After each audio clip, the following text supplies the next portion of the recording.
Здравствуйте, я Ли. Тегин, Wi-Fi, интернет. Я купил бы дома бедным. Машинки. Благоустройство нашего города.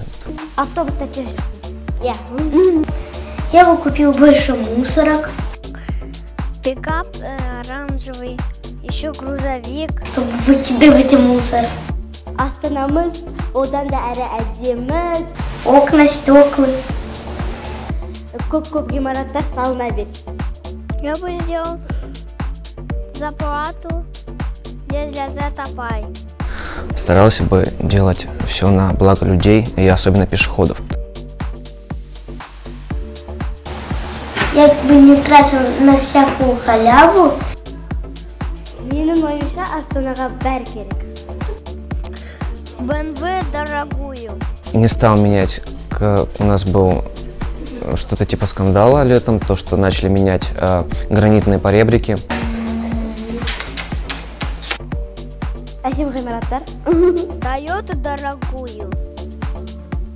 Керек, я. Бәр керек. То есть я не понимаю, зачем, потому что гранит он достаточно долговечный камень. Халявы всякие прочие, фигню. Счастья, добра. 2019 жыл бүкіліне шаттық, бақыт алып келсін. Желал им просто оставаться хорошими людьми, любить друг друга. Силе, здоровья. Бакет досток босса. Чтобы никто никогда не болел. Держаться вместе. Және осы 2019 жылы бәріміз бақытты болайық. Jingle bell, jingle bell, jingle all right. What to find is right. Open склей. Jingle bell, jingle all right. What to find is right. Open склей. С Новым годом всем детей!